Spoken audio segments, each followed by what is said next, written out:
Welcome to the point. రాష్ట్రంలో land pooling scheme తీసుకొచ్చిన తర్వాత హెచ్ఎండిఏ అభివృద్ధి చేసిన తొలి లేఅవుట్లో ప్లాట్లు అమ్మకానికి సిద్ధమయ్యాయి.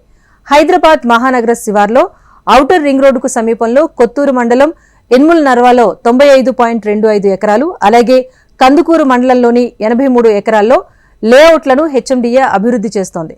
ఇన్ముల్ నర్వాలో లేఅవుట్ను ఇటీవల హెచ్ఎండిఏ ఇంజనీరింగ్ అధికారులు కూడా పరిశీలించారు. మౌలిక సదుపాయాలతో అభివృద్ధి చేయడంతో పాటుగా ఫైనల్ లేఅవుట్ కూడా వచ్చేసింది.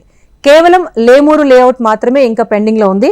ఒకవైపు రైతులకు చెందాల్సిన వాటాను అప్పగించడంతో పాటు ఇతర ప్లాట్లను విక్రయించడానికి హెచ్ఎండిఏ అయితే కసరత్తు చేస్తోంది.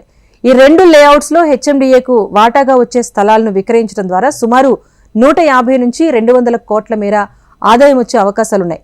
అయితే ఇదే తరహాలో శివారు ప్రాంతాల్లో మరో 3 ప్రాంతాల్లో కూడా మొత్తంగా 546 ఎకరాలను రైతుల నుంచి సేకరించి లేఅవుట్లుగా అభివృద్ధి చేయడానికి హెచ్ఎండిఏ చర్యలు చేపట్టింది. సో భవిష్యత్తులో ఎవరైనా లేఅవుట్స్ లో ప్లేసెస్ కొనాలి అనుకుంటే గనక వారికి సంబంధించి ఇదొక గుడ్ న్యూస్ అనే చెప్పొచ్చు. ఇకపోతే మిగతా గతంలో కొన్ని ప్రాజెక్టులకు సంబంధించి భూములు ఇచ్చిన రైతుల విషయంలో కూడా పాజిటివ్ గానే ప్రభుత్వం నిర్ణయం తీసుకునే అవకాశం కూడా ఉంది. అయితే ఇదే తరహాలో ల్యాండ్ పూలింగ్ ను రాష్ట్ర వ్యాప్తంగా నిర్వహించేందుకు భూ సమీకరణ పథకం 2017లో తీసుకొచ్చారు.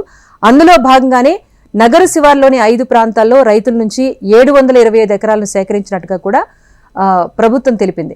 ఇన్ముల్ నర్వాలో ఫైనల్ లేఅవుట్ కు కూడా హెచ్ఎండిఏ అనుమతులు ఇచ్చింది. ఇటు లేమూర్లో కూడా ఫైనల్ లేఅవుట్ అయితే పెండింగ్ లో ఉంది.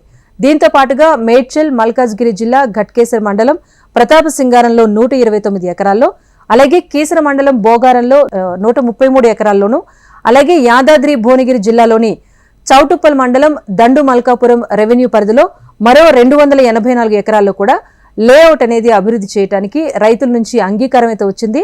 దీంతో హెచ్ఎండిఏ ఫామ్ 1 నోటిఫికేషన్ కూడా విడుదల చేసేసింది.